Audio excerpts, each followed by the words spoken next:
My name is Gavin, and if you had asked me 6 months ago whether I believed a straight guy could accidentally become the most important person in my life, I would have laughed. Not because I thought it was impossible, because I had already made that mistake once. I promised myself I wouldn't do it again. Then Cole transferred into our office. He wasn't loud. He wasn't one of those guys who walked in acting like the room belonged to him. He simply had this calm confidence that made people naturally look his way. Tall, broad shoulders from years of working outdoors before switching careers, dark blonde hair that was always a little messy by the end of the day, and a smile that somehow made every conversation feel personal. He was 28, same as me. The company paired us together during his first week because I knew the department better than anyone else. Lucky you, my manager joked. You get to babysit. Cole laughed. I'll try not to be too much trouble. That was the first thing he ever said to me. I had no idea that months later I'd still remember the exact tone of his voice. The first week was nothing special. I showed him where everything was, how our software worked, which meetings actually mattered, which people loved wasting your time. He learned fast, almost too fast. By Friday afternoon, he looked over the divider between our desks. So, he said, so, you've saved me from embarrassing myself at least 20 times this week. Probably closer to 40. He grinned. I owe you dinner. I blinked. Dinner? As a thank you. I shrugged. You don't have to. I know. He smiled again. I want to. I hesitated just long enough for it to become awkward. Then I nodded. Sure. It wasn't a date. I knew that. He knew that. It was just two coworkers getting burgers after work. Nothing unusual. Nothing dangerous. At least that's what I kept telling myself. Dinner lasted almost 4 hours. Not because either of us planned it. We just kept talking. It started with work. Then hometowns, college, families, terrible apartments, travel stories, music, movies. Every time the conversation slowed, one of us found something else to ask. You ask a lot of questions, Cole said. I like understanding people. You trying to figure me out? A little. He laughed. Any progress? I studied him for a second. You seem happier than most people. He looked genuinely surprised. Really? Yeah. He looked down at his drink. I fake it pretty well. That answer stayed with me. People who fake happiness usually recognize it in other people. I wondered what he was carrying. I didn't ask. Not yet. Over the next month, we became friends without ever deciding to. Morning coffee became automatic. Lunch together happened naturally. When one of us stayed late, the other usually stayed too. People at work noticed. If I didn't know better, Melissa from accounting teased one afternoon, I'd think you two came as a package. Cole laughed. We practically do. I forced a smile. Comments like that always made me nervous. Not because anyone suspected anything. Because I was already noticing things I shouldn't have been noticing. Like the way I looked for him every morning. The way the office felt quieter when he worked from home. The fact that hearing him laugh across the room somehow made my day better. I knew where that road led. I'd been there before. So I built walls. Friendly walls. Safe walls. He was my coworker. My friend. Nothing else. One Thursday evening, we stayed late finishing a presentation. By the time we finally shut our laptops, the office was almost empty. Cole stretched his arms over his head. I'm starving. You say that every day. Because I'm always starving. We laughed. The elevator was taking forever, so we took the stairs. Halfway down, he asked, Can I ask you something? Sure. You dating anyone? There it was. The question I always hated. I had become very good at answering it without actually answering. No. You? He shook his head. Been single almost a year. Tough breakup. He was quiet for a few steps. Yeah. You don't have to talk about it. I know. Another silence. Then, she cheated. I looked over. I'm sorry. He shrugged. It happens. Except it didn't sound like something that had simply happened. It sounded like something that still hurt. You? He asked. When was your last relationship? I smiled politely. A while ago. You ever think about trying again? Sometimes. What's stopping you? You. Not you specifically. People like you. People I can never stop falling for. Instead I said, I've gotten comfortable being alone. He nodded slowly. I get that. Neither of us spoke for the rest of the walk to the parking lot. A week later, he invited me to game night at his apartment. Just a few friends, he said. You should come. Normally, I would have said no. Meeting a coworker's friends always felt like too much effort.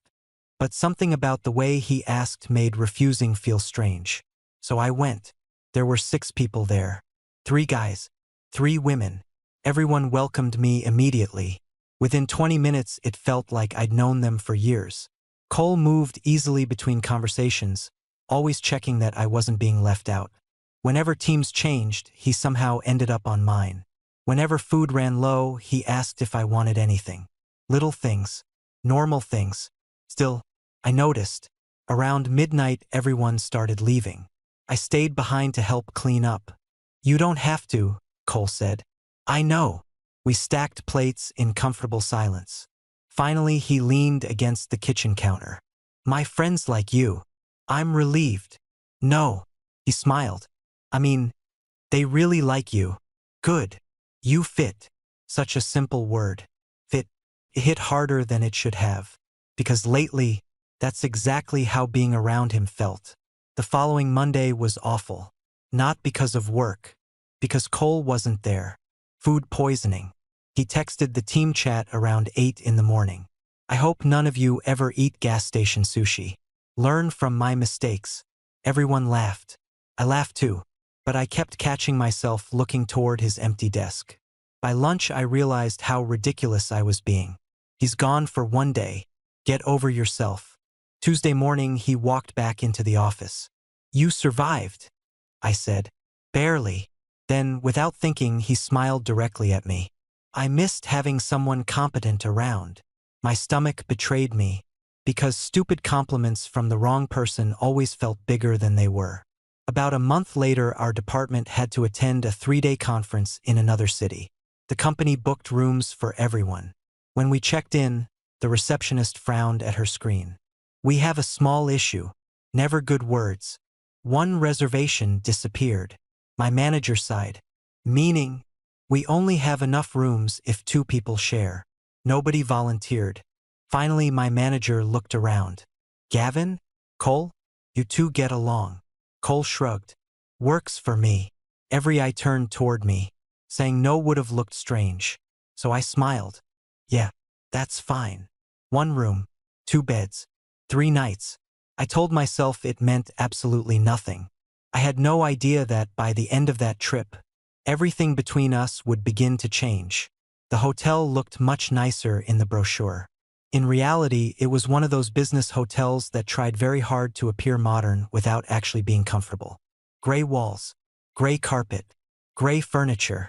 Everything looked expensive until you looked closely. Cole dropped his overnight bag beside one of the beds. Could be worse. How? He looked around. We could have gotten bunk beds. I laughed despite myself. Please don't give them ideas. He pointed toward the window. I call the bed closer to the air conditioning. Fine. And I get first shower. You negotiate aggressively. My older brothers taught me. That explained a lot. The conference itself was painfully boring. 8 hours of presentations. Networking. People pretending to enjoy networking. By 6 o'clock, my social battery was completely gone. Cole looked just as exhausted. You hungry? He asked. I don't think I've ever heard you ask anything else. So that's a yes. We found a small diner a few blocks from the hotel. Nothing fancy, just good food. Halfway through dinner, he asked, So, what do you actually do after work? What do you mean? I know what you do at work. I mean your life. Oh, I thought about it. I read. He waited. And I run. And I cook. And I smiled. That's basically it. He stared at me. You're leaving something out. No, you definitely are. What makes you think that? You answer questions like someone who's trying to avoid the real answer. That caught me off guard. I don't. You do. He leaned back. But it's okay. I don't need to know everything. Something about the way he said it made me unexpectedly grateful. He wasn't trying to push. He was simply letting me know that whenever I wanted to talk, he'd listen. That evening we ended up sitting in the hotel lobby because neither of us felt like going straight to bed. People from other companies drifted in and out.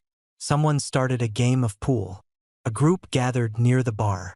Cole and I stayed in two oversized chairs near the window. You ever think about moving? He asked. Out of the city? Anywhere.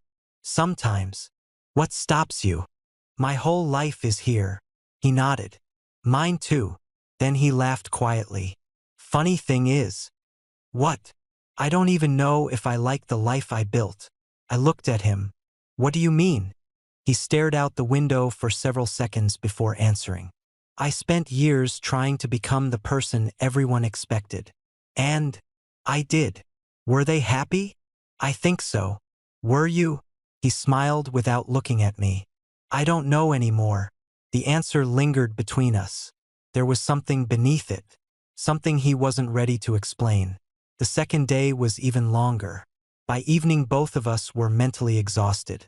When we got back to the room, Cole threw himself backward onto his bed. I can't listen to another presentation.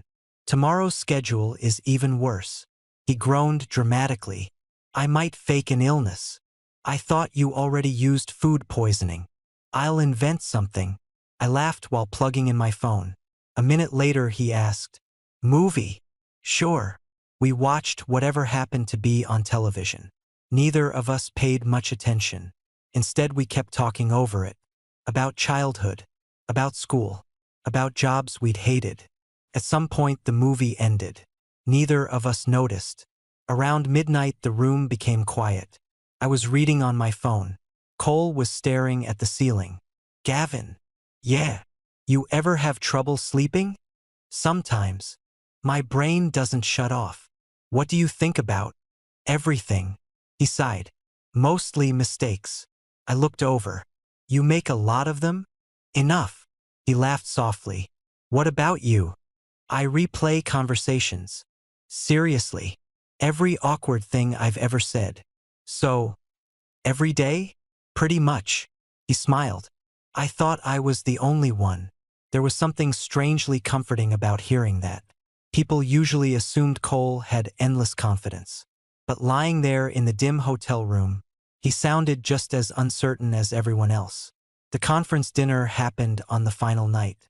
Big ballroom. Too many speeches. Too much forced enthusiasm. Our company occupied 3 tables. Cole sat beside me. Across from us, Melissa from accounting watched us with an amused expression. You two spend literally every minute together. Cole looked confused. We work together. You don't have to during dinner. He shrugged. I like hanging out with Gavin. The conversation moved on. Mine didn't, because he'd said it so casually. Like it was the most obvious thing in the world. I like hanging out with Gavin. Simple. Honest. Completely harmless. Still, I caught myself smiling into my drink. After dinner, several coworkers wanted to visit a nearby bar. I planned to skip it. Cole looked at me. You coming?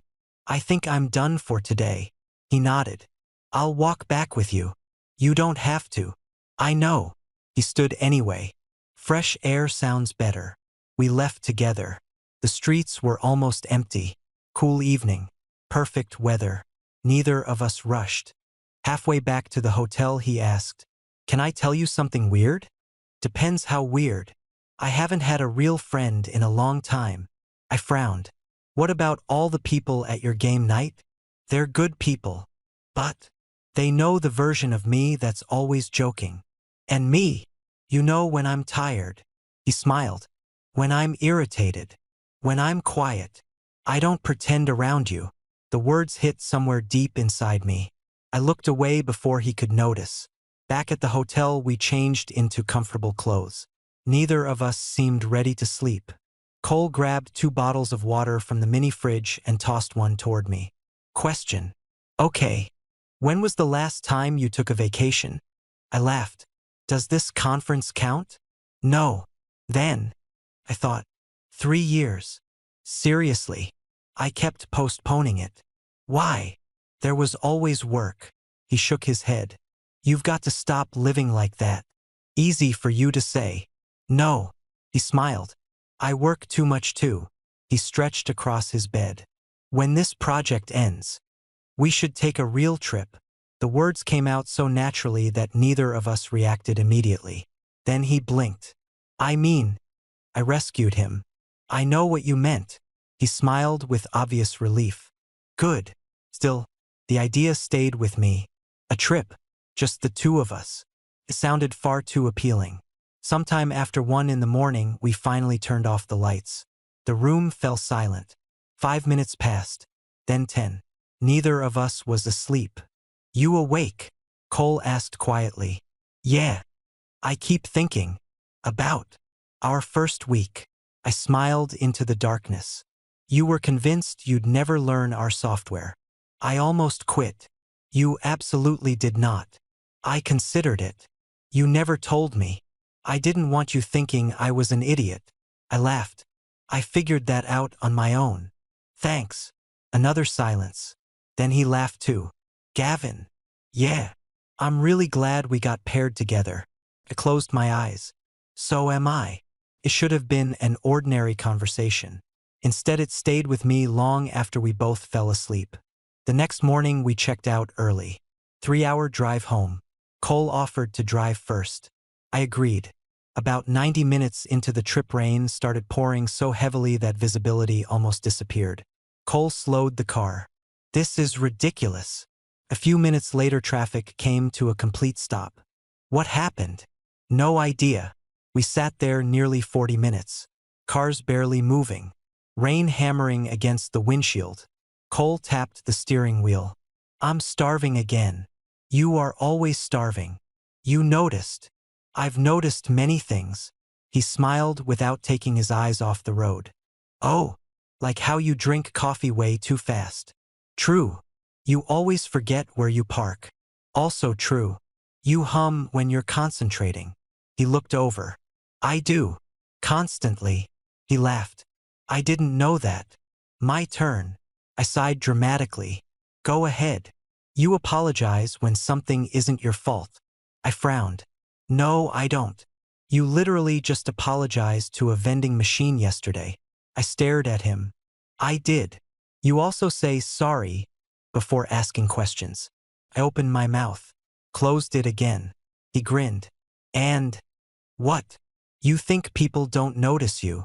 I looked out the window. That's not true. It is.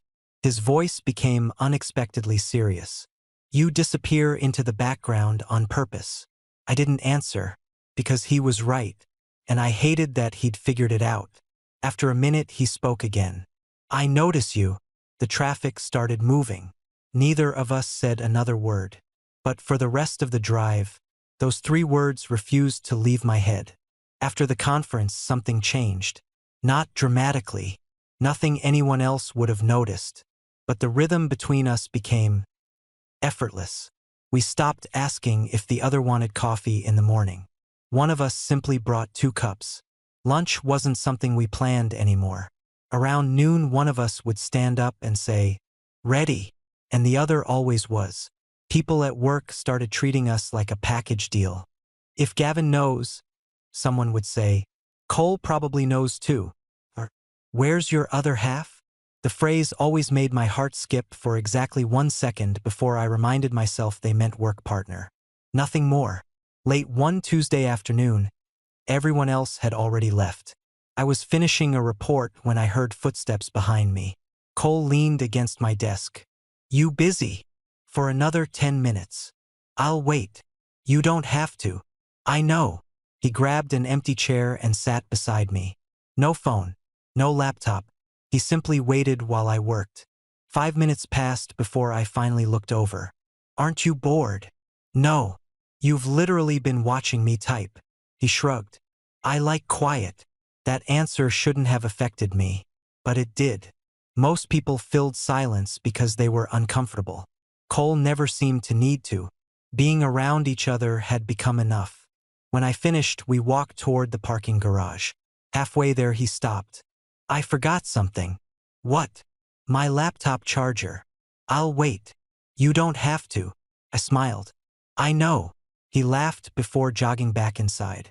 I stood alone near the entrance, watching people hurry home. After a minute, Melissa from accounting walked past. No Cole today? He forgot something. She smiled knowingly.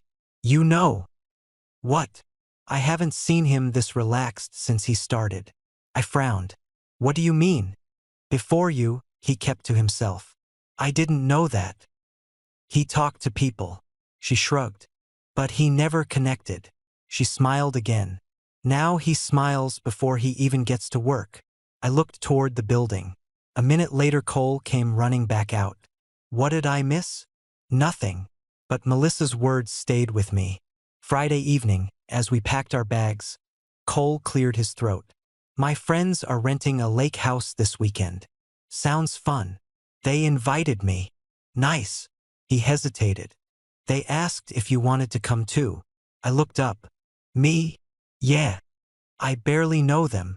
They disagree. I laughed. Seriously. They specifically asked if you were coming. I didn't know what to say. Weekend trips felt personal. Too personal. You don't have to answer now, he added. You can think about it. Instead, I surprised both of us. I'll come. His smile appeared so quickly it almost looked like relief. Good. I was hoping you'd say yes. Saturday morning, we left before sunrise. 3 cars. 9 people. The drive took almost 3 hours. Cole insisted I ride with him. I get lost without conversation. Your GPS literally talks. It judges me. It absolutely does. He grinned. I knew you'd understand. The lake house turned out to be beautiful. Large wooden deck. Private dock. Trees in every direction. No cell service. Everyone immediately spread out. Some unpacked. Others started cooking. Cole carried my bag upstairs. Your room's here. Our room. He looked confused. No. He pointed across the hallway. Mine's over there. For some reason, I felt strangely disappointed, which was ridiculous. Very ridiculous. The afternoon passed quickly. Board games. Swimming. Bad jokes. Music playing through portable speakers. I watched Cole with his oldest friends. He laughed more loudly than at work. Teased everyone. Got teased right back. He looked comfortable. Completely himself. That made me happy. And a little jealous. Because I realized there were whole chapters of his life I'd never seen. That evening, everyone gathered around the fire pit. Someone passed drinks around. Stories became more embarrassing with every hour. Finally, one of Cole's friends, Ethan, pointed at him. Tell Gavin about college. Cole immediately groaned. No. Oh yes. What happened? I asked. Cole covered his face. Nothing. Ethan laughed. He accidentally joined the theater club. It was one meeting. For 2 months. I was trying something new. You played a tree. I had one line. What was it? Someone asked.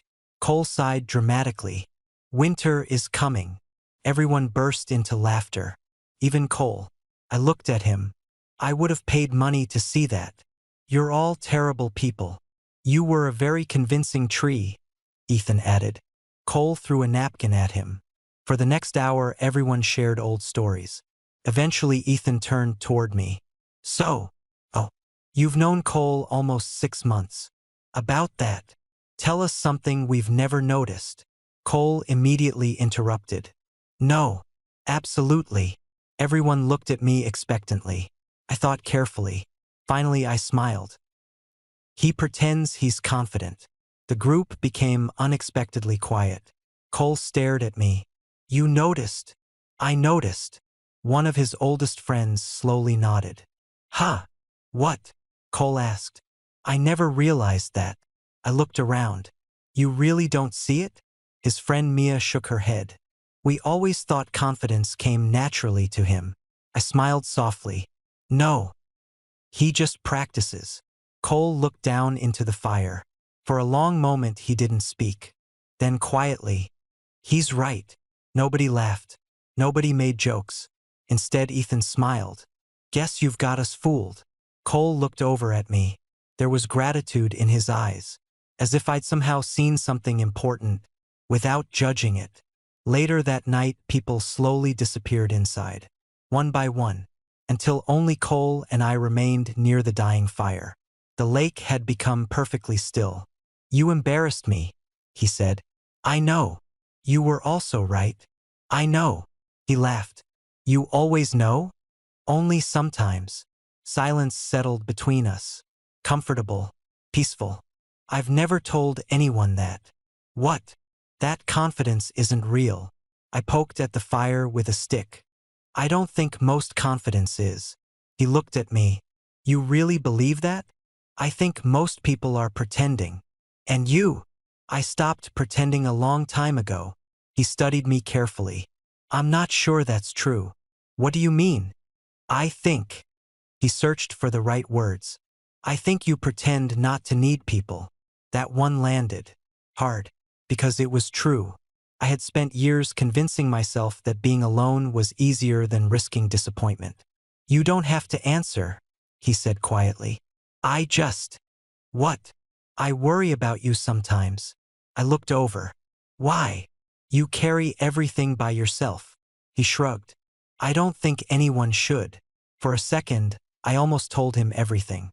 That I had spent years carefully deciding who got close. That every friendship carried a quiet fear.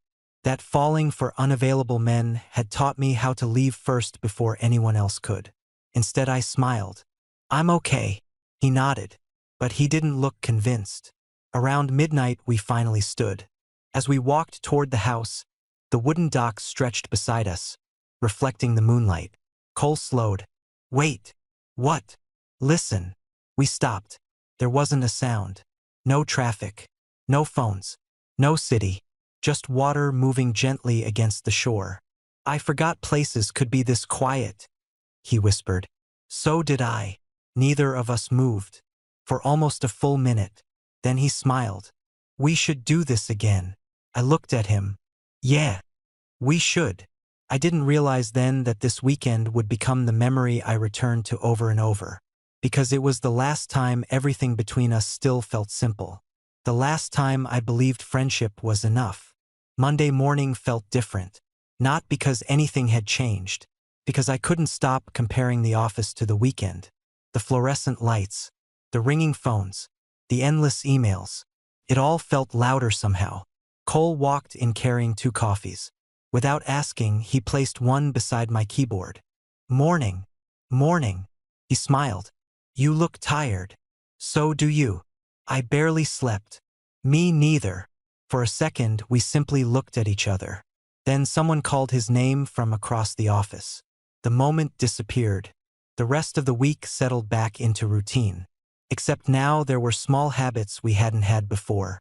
He started leaning against my desk whenever he finished something early. I started saving him a seat in every meeting without thinking. If one of us disappeared into another department, the other would eventually wander over for some completely unnecessary reason. No one questioned it anymore. It was simply Thursday afternoon, we had to visit another office across town for a client presentation. Company policy meant we shared a rental car. Cole drove. The meeting ended much earlier than expected. "We've got 2 hours before anyone expects us back," he said. "So? You hungry?" "You ask that like the answer has ever changed." He laughed. "Good point." Instead of driving straight back, we stopped at a small diner near the river. The lunch crowd had already left. Only a handful of people remained. As we waited for our food, Cole rested his elbows on the table. "Can I ask you something personal?" I hesitated. "Depends." "When you say you've been single for a while," I already knew where this conversation might go. "Was it your choice?" There it was. I stared down at the menu even though I wasn't reading it. "Eventually." "What does that mean?" "It means—" I searched carefully for safe words. "The relationship ended." "I'm sorry. It was a long time ago." "You loved him." The word hit me before I could stop it. Him. Not her. Not them. Him. For a split second, I wondered if I'd imagined it. Then I looked up. Cole didn't seem to notice. Or maybe he had. He was simply waiting. I swallowed. Yeah. I did. Silence. A server arrived with our food. Neither of us spoke until she walked away. My heart was pounding so loudly I could barely hear anything else. Did he notice? Did he understand? Had I just accidentally come out? Cole picked up a fry.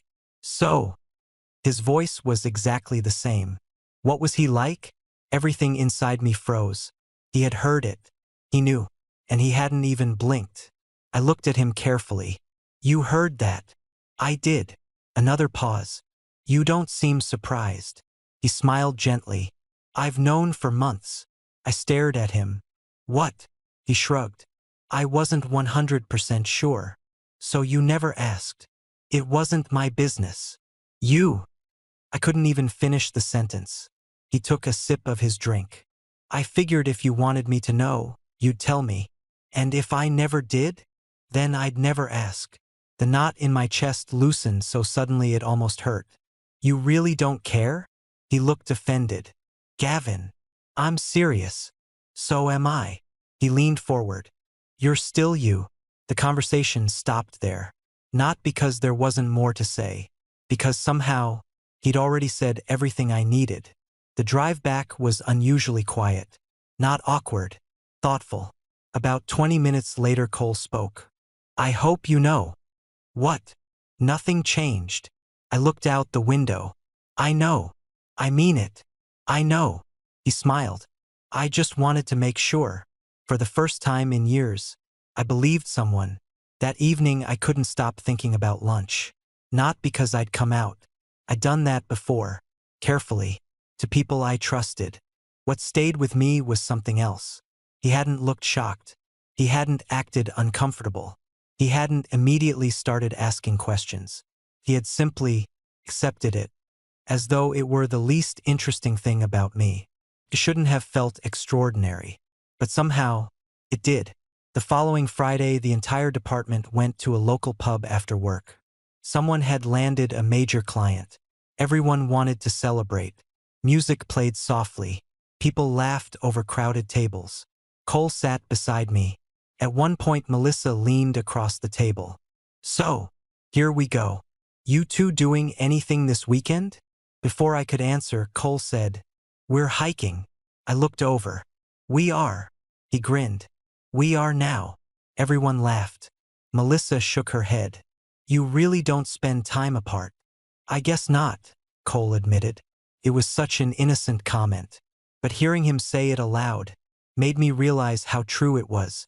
Saturday morning, we drove an hour outside the city to a nature reserve. The trail wasn't difficult. Mostly shaded paths. Occasional overlooks. Easy conversation. Halfway through the hike, we reached a wooden bridge crossing a narrow river. Cole stopped in the middle. This place is incredible. I leaned against the railing beside him. It is. Families passed. Cyclists crossed. Dogs pulled excitedly on leashes. The world kept moving around us. Cole looked unusually thoughtful. You know. What? I've been thinking about something. That's dangerous. He laughed. Probably. Then he became serious again. I don't think I've ever had a friendship like this. My chest tightened. What do you mean? I don't get tired around you. He shrugged. I've had close friends. But I always need breaks. And me, I don't. He looked almost confused by his own answer. I could spend an entire day with you. He laughed softly. And somehow I still want another hour. I didn't know what to say, because the truth was, I felt exactly the same. That evening, after dinner, we sat on a bench overlooking the river. The sun had already started to set. Orange light reflected across the water. Neither of us reached for our phones. Neither of us spoke. Eventually Cole broke the silence. My mom asked about you. Oh. She wanted to know why I smile so much lately. I smiled. What did you tell her? That I met someone who makes ordinary days better. The words settled quietly between us. He didn't seem to realize how they sounded.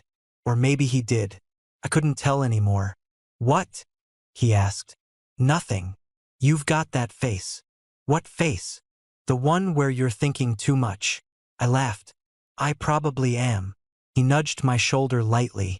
You don't always have to. I looked out across the river.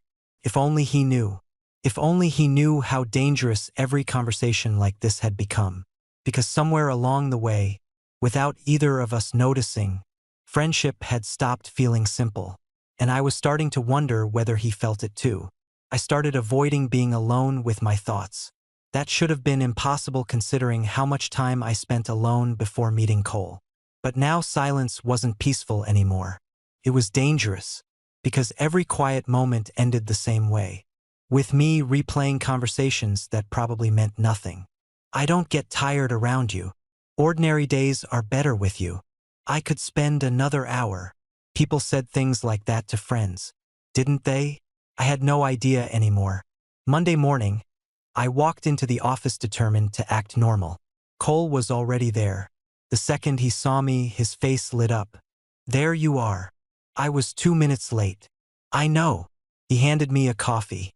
I already ordered yours. You really need to stop reading my mind. He smiled. I've just learned your routine.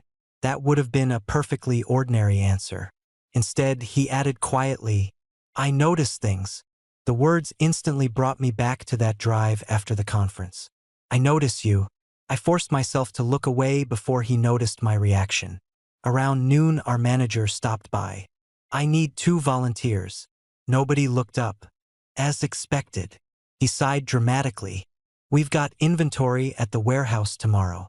Silence. Finally, he looked directly at us. Gavin. Cole. You're going. Cole leaned toward me. I think we just lost. I think so too. The warehouse sat almost an hour outside the city. It wasn't difficult work. Just scanning equipment and matching serial numbers. Mindless enough that conversation filled most of the day. Around 3 o'clock, the air conditioning stopped working. It's officially miserable, Cole announced. You've complained 6 times in the last hour. Only 6. Approximately. I can do better. I laughed. One of the warehouse employees overheard us. You 2 brothers? Both of us answered at exactly the same time. No. The employee nodded. Could have fooled me. After he walked away, Cole chuckled. We're getting that a lot lately. I've noticed. You think we look alike? Not even remotely. So what is it? I thought for a moment. We're comfortable. He looked at me thoughtfully. I like that answer. On the drive home, traffic crawled because of construction. Cole drummed his fingers against the steering wheel. You know what I miss? What? Being 22. I laughed. We're 28. Exactly. Ancient. I mean before everyone got busy. He became quieter. Before people stopped calling. I understood immediately. Friendships changed. People got married. Moved away. Had children. Lives slowly drifted apart. You ever worry about that? He asked. About what? Us. The word landed heavier than he probably intended. I mean, he corrected himself. Friends losing touch. I looked out the windshield. Sometimes. He nodded slowly. I don't want that. Neither did I. More than I was willing to admit. A week later something happened that caught me completely off guard. I arrived early. The office was almost empty. Only our manager and Melissa were there. As I walked toward my desk, I heard voices from the break room. Just ask him. I can't. That was Cole. You've literally been talking about him for months. Melissa. I know. Then ask. There was a long pause. Finally Cole sighed. I don't want to ruin what we already have. I stopped walking. Every instinct told me to keep moving. Instead, I stood frozen behind the hallway corner. Melissa spoke again. You're overthinking it. I always overthink. So does he. Another silence. Then Cole laughed quietly. You noticed. Everyone noticed. My heart was beating so hard it almost hurt. What exactly were they talking about? A trip? Project? Something completely innocent? Or, no, Don't do this to yourself. Then I heard footsteps. I barely had time to move before Cole walked out carrying 2 coffees. He looked surprised. Morning. Morning. He held 1 cup toward me. I figured you'd be here soon. I accepted it, trying to keep my voice steady. Thanks. He smiled exactly the way he always did. Nothing looked different. Nothing sounded different. But for the rest of the day, I couldn't stop wondering what conversation I'd interrupted. Friday evening brought another surprise. I need a favor, Cole said while we packed our bags. What kind of favor? My parents are having dinner Sunday. Okay. They invited a few family friends. I nodded. And he rubbed the back of his neck. My brothers are bringing their partners. I waited. My mom asked if. He laughed awkwardly. If you'd come. I blinked. Me? She says she wants to finally meet the person I won't stop talking about. For a second, I genuinely forgot how to breathe. You talk about me? He looked confused. Of course. How much? He shrugged. I don't know. Enough that my parents ask about you. That answer did absolutely nothing to calm my heartbeat. I don't want to intrude. You wouldn't. My family already thinks you're coming. I stared at him. You already told them yes? I was optimistic. I laughed despite myself. That's one word for it. So? He looked unusually hopeful. Will you come? Against every sensible instinct. I nodded. I'd like that. His smile appeared so quickly that I almost laughed. Good. You'll like them. Sunday afternoon I changed shirts 3 times. It was ridiculous. I wasn't meeting a boyfriend's parents. I was meeting my best friend's family. Nothing more. Nothing less. Still, my stomach refused to believe that. Cole picked me up exactly at 3. You look nervous. I am. They're going to love you. You sound very confident. I've met them. He laughed. I know what I'm talking about. His parents lived in a quiet neighborhood about 30 minutes away. The moment we walked through the front door, his mother wrapped him in a hug. Then she turned toward me. So you're Gavin. She smiled warmly. I've heard so much about you. Before I could answer, Cole groaned. Mom. What? You have. She laughed. I absolutely have. During dinner, I slowly realized something. She wasn't exaggerating. His family already knew my favorite coffee, that I liked running, that I cooked, that I read historical novels, even that I always apologized before asking questions. I looked across the table. Cole suddenly seemed fascinated by his mashed potatoes. His older brother grinned. So, he pointed his fork toward Cole. This is Gavin. Cole sighed. Yes, the Gavin. There was that word again. His brother smiled at me. It's nice to finally meet the guy we've been hearing about. I looked at Cole. His ears had turned bright red. For the first time since I'd met him, he looked completely embarrassed. And somehow, that made my heart ache even more, because one question kept repeating itself in my mind. If I was only a friend, why had he talked about me so much? The drive home was quieter than usual. Not uncomfortable, just thoughtful. Cole kept both hands on the steering wheel, occasionally glancing in my direction like he wanted to say something. Finally, about 15 minutes into the drive, he sighed. I'm sorry. I looked over. For what? My family. They were great. They were a lot. I laughed. They liked me. They loved you. He smiled to himself. I knew they would. I looked out the window, watching the city lights slide past. They already knew so much about me. Yeah. You really talk about me that often? He was quiet long enough that I wondered if he'd answer. Probably more than I realize. Why? He smiled without looking away from the road. Because things happen during the day and I think. He shrugged. I guess I tell people about them. What kind of things? The stupid ones. Like, you making terrible coffee. My coffee is fine. You alphabetizing your desk drawer. It helps. You correcting my spelling without saying a word. I was helping. He laughed. I know. Another pause. I don't know, Gavin. His voice softened. You're part of my day. The sentence was simple, completely ordinary, but it settled somewhere inside me where it refused to leave. That night I barely slept. Not because of anything that had happened, because I finally admitted something to myself. I wasn't just attracted to Cole anymore. I loved him.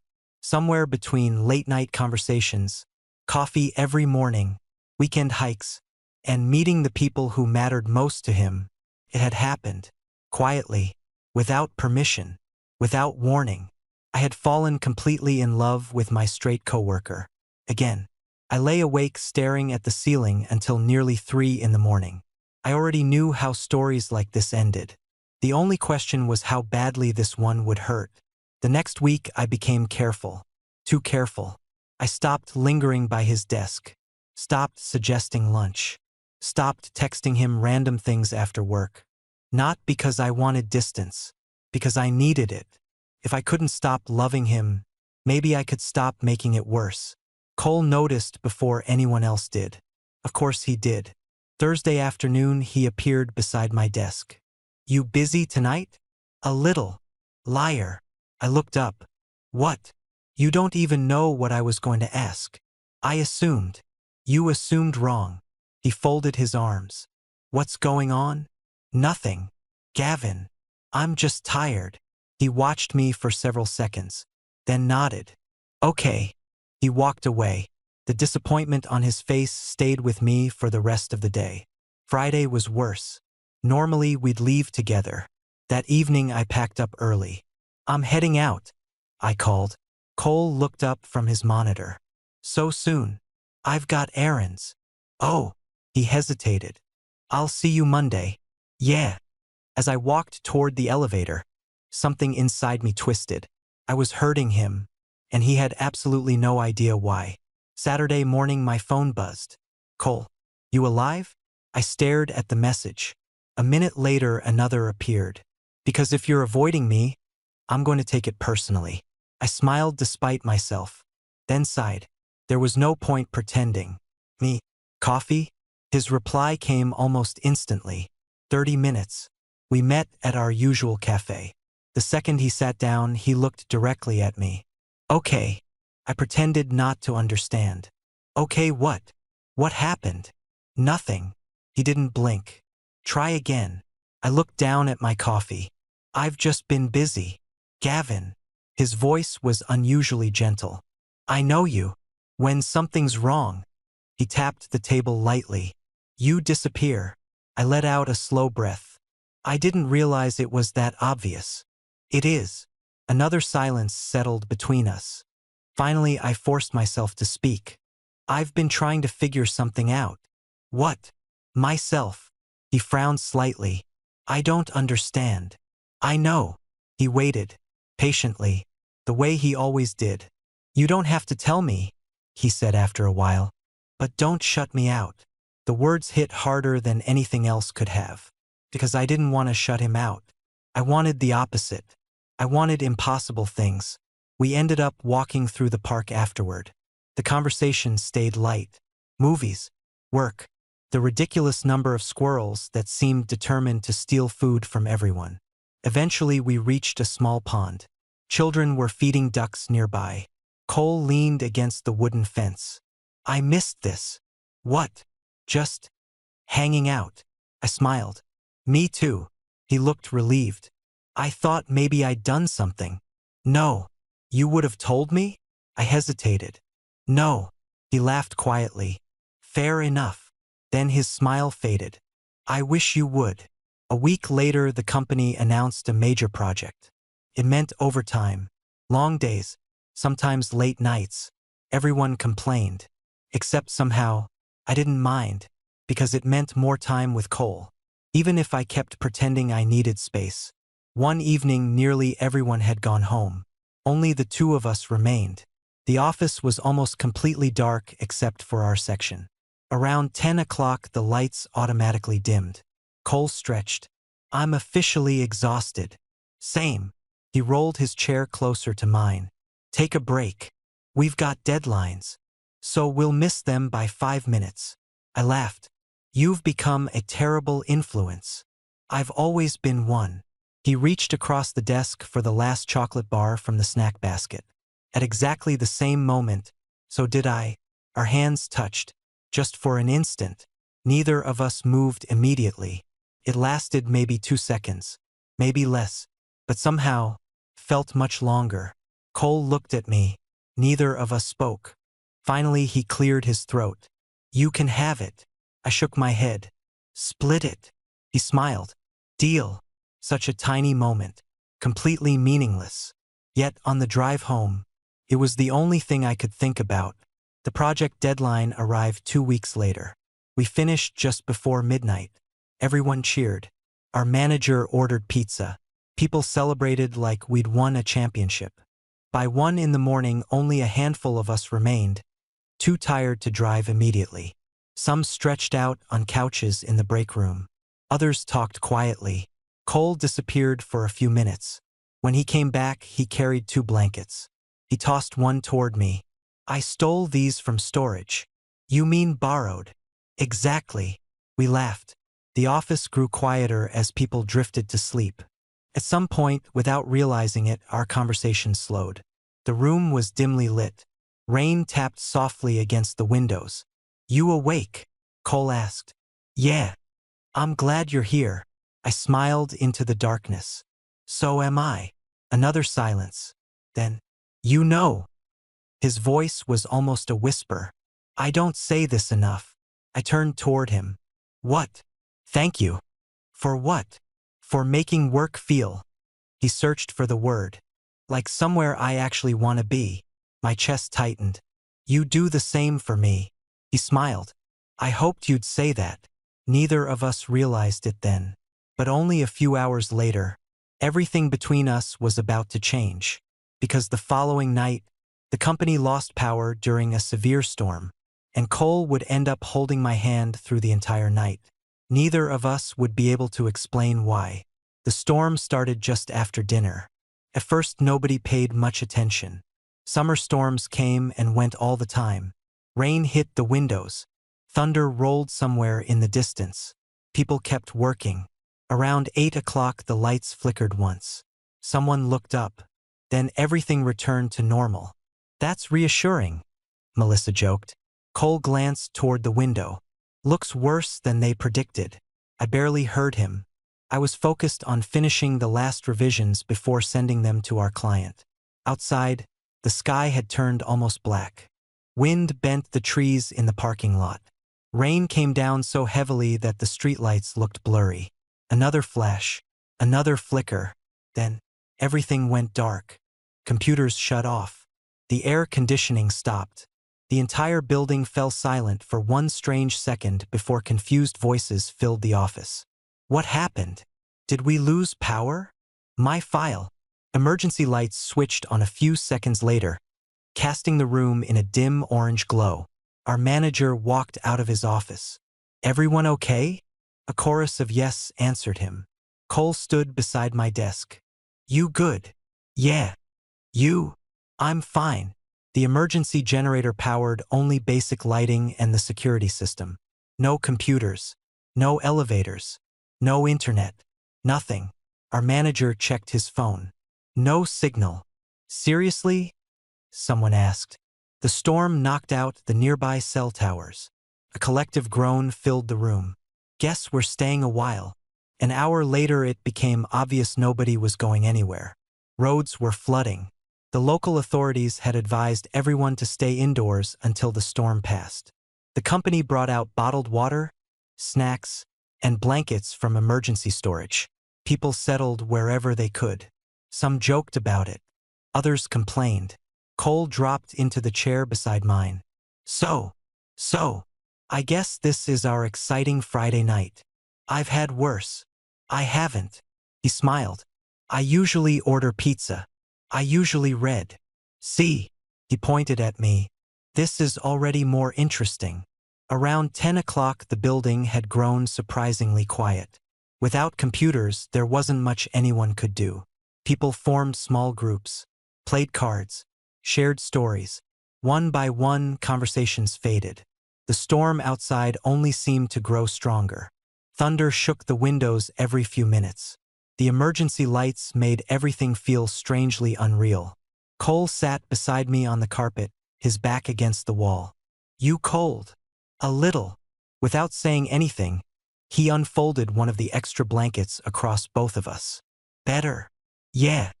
We sat shoulder to shoulder, listening to the rain. Neither of us seemed interested in talking.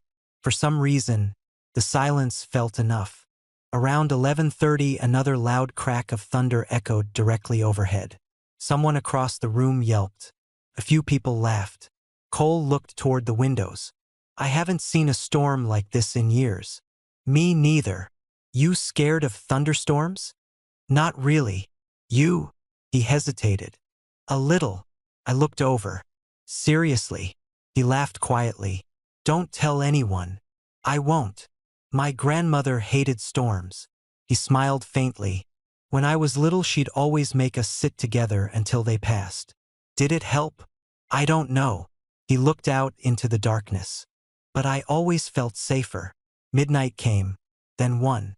Still no electricity. Our manager finally stood. "Anyone who wants to sleep, go ahead. We're safer staying here than driving." Nobody argued. The office slowly transformed into something almost like a campsite. Blankets covered the floor. People leaned against couches. A few conversations continued in whispers. Cole looked over at me. "You tired?" "Not really." "Liar." "I can't sleep sitting up." "Neither can I." He stretched his legs out. "I guess we're pulling an all-nighter." We talked quietly so we wouldn't wake anyone. About childhood. Again. About books. About ridiculous office stories. About absolutely nothing important. Somewhere around 2 in the morning, the conversation slowed. Neither of us had anything left to say. The storm outside still raged. Lightning flashed through the windows every few minutes. Each flash briefly illuminated the room before fading back into orange emergency light. Cole rubbed his eyes. "I can't believe we're still awake." "I can." "You've always been terrible at sleeping." "So have you." He smiled. "Fair." Another crash of thunder shook the building. Instinctively, several people stirred in their sleep. One woman quietly muttered something before rolling over. Cole laughed under his breath. "I feel like we're kids at summer camp. We're definitely too old for this." "Says who?" I smiled. "You." "True." Silence returned. Then, without looking at me, Cole spoke quietly. "Gavin." "Yeah." "I'm glad it was you." "What?" "If I had to get trapped somewhere." He shrugged slightly. "I'm glad you were here." I swallowed. "So am I." Another flash. Another deafening crack almost immediately afterward. Closer this time. Much closer. The sound startled me enough that I flinched before I could stop myself. Cole noticed. "You okay?" "Yeah." "You sure?" "I wasn't expecting that one." He nodded. Neither was I. For a long moment, neither of us moved. The office remained almost completely silent. Only the rain against the glass, the distant rumble of thunder, the slow breathing of sleeping coworkers. Then, very carefully, I felt something brush against my hand. At first I thought it was the blanket shifting. Then, warm fingers, barely touching mine, so lightly that I wondered whether it was accidental. I didn't move. Neither did he. Several seconds passed. Then another flash of lightning lit the room. I looked down. Our hands were still resting beside each other. His little finger barely touching mine. He didn't pull away. Neither did I. Another minute passed. Then, almost imperceptibly, his fingers moved, until they rested fully against mine. Not holding, not gripping, just touching. My heart began beating so loudly I was sure he could hear it. I turned slightly toward him. He was still looking straight ahead at the windows, his expression unreadable. Neither of us said a word. Slowly, almost as though he were giving me every opportunity to move away, his hand turned over, palm upward, waiting. I stared at it. My mind raced through 100 possible explanations. Maybe he was half asleep. Maybe he wasn't thinking. Maybe, or maybe, very carefully, I placed my hand in his. His fingers closed gently around mine. Not tightly, just enough to say, "I'm here." I looked at him. He finally turned toward me. Our eyes met in the dim emergency light. Neither of us smiled. Neither of us looked frightened. We simply stayed like that, hand in hand, while the storm continued outside. And neither one of us had any idea what would happen when morning came. Neither of us moved. The storm continued outside, shaking the windows every few minutes, but somehow it felt farther away now. My hand was still in his. Warm, steady, real. I kept waiting for him to pull away. He didn't. Instead, after what felt like an eternity, he quietly asked, "You okay?" I looked at him. "Yeah. You?" He gave the smallest nod. "I think so." Another flash of lightning filled the room. For a brief second, I saw his expression clearly. He looked confused. Not frightened. Not embarrassed. Confused. Like he was trying to understand why letting go suddenly seemed impossible. We stayed like that for a long time. No one around us noticed. Most of our coworkers were asleep. The few who were still awake sat on the opposite side of the office. Our conversation became almost whispers. "I don't know why I did that," Cole admitted. I smiled sadly. "I think I do." "You do. When you told me about your grandmother." He looked down at our hands. "You said storms always felt less scary when someone was there." He was quiet. "I guess I did." Another long silence. Finally he laughed softly. "I didn't even think. I know. I just—" He shook his head. "Reached." I swallowed. "I'm glad you did." Around 4 in the morning, the rain finally began to weaken. The thunder drifted farther away. People slowly started waking up. The moment the office became noisy again, Cole gently let go of my hand. Not suddenly. Not awkwardly. Just carefully. As though he didn't want the moment to end but knew it had to. Neither of us mentioned it. Not then. Electricity returned shortly after 6. Computers rebooted. Coffee machines came back to life. Everyone cheered. People stretched, laughed about surviving the night, and started packing up. It almost felt normal again. Almost. Cole stood beside me while we gathered our things. "You heading straight home?" "Yeah." He nodded. "I'll text you later." "Okay." For the first time since I'd met him, the drive home happened in separate cars. I slept for nearly 5 hours. When I woke up, my phone already held 3 unread messages. The first was from Melissa. "Glad we survived." The second was from my manager. "Office closed today. Get some rest." The third was from Cole. "Can we talk?" My heart immediately sped up. I answered, "Of course." He came over that evening. Neither of us suggested meeting somewhere else. Somehow my apartment felt like the only place this conversation could happen. I opened the door. He looked exhausted. Not from the storm. From thinking. "You want coffee?" I asked. He smiled faintly. "Please." We sat at my kitchen table. The same place where we'd eaten takeout months earlier after finishing a work project. Only now everything felt different. Cole wrapped both hands around his mug. "I've been thinking all day." I guessed. "I can't stop replaying last night." "Neither could I." "I'm sorry if I made you uncomfortable." "You didn't." I crossed a line. I took a slow breath. "Did it feel wrong?" He answered immediately. "No." The certainty in his voice surprised both of us. He looked down. "That's the problem." Silence settled between us. Finally he looked back up. "I've spent my whole life believing I understood myself." He laughed quietly. "And now?" He shook his head. "I don't know anything." I listened. He deserved that much. "When you told me months ago about your ex," he smiled sadly, "I realized nothing changed." "What do you mean?" "I expected something to. But all I could think was—" He looked directly into my eyes. "Good." I stayed perfectly still. "I liked that you trusted me. I liked that you were still exactly the same person." He rubbed his forehead.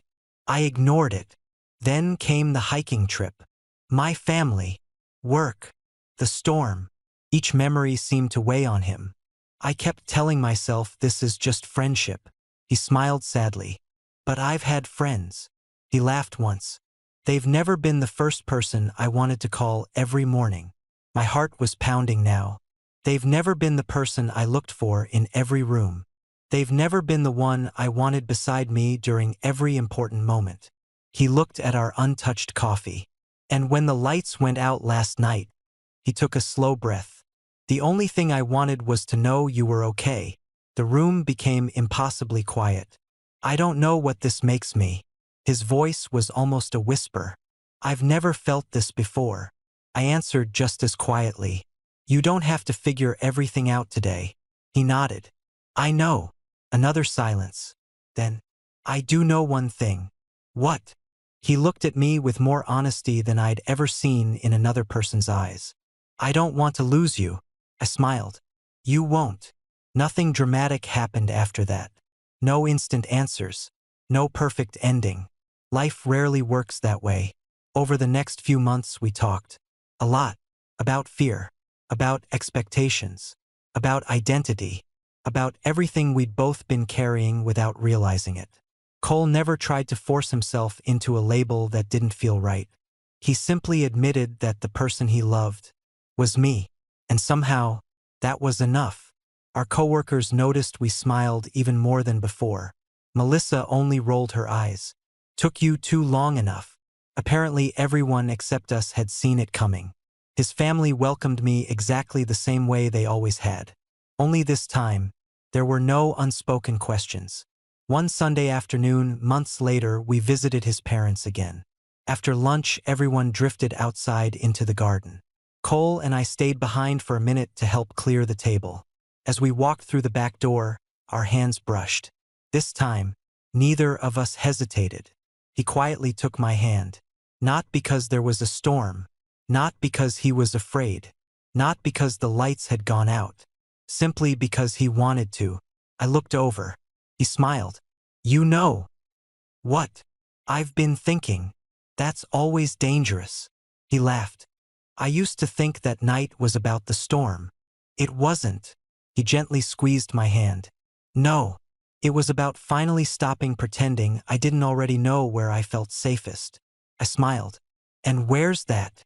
He looked at me the same way he had in the office, in the mountains, at the lake, and during that endless night when neither of us understood what was happening. Right here. For years I believed that loving someone meant waiting for them to become who you hoped they were. Cole taught me something different. Sometimes love isn't waiting. Sometimes it's two people slowly discovering the truth together. One ordinary day at a time. And sometimes, it begins with something as simple as one straight coworker reaching for your hand during a storm and deciding he never really wanted to let go.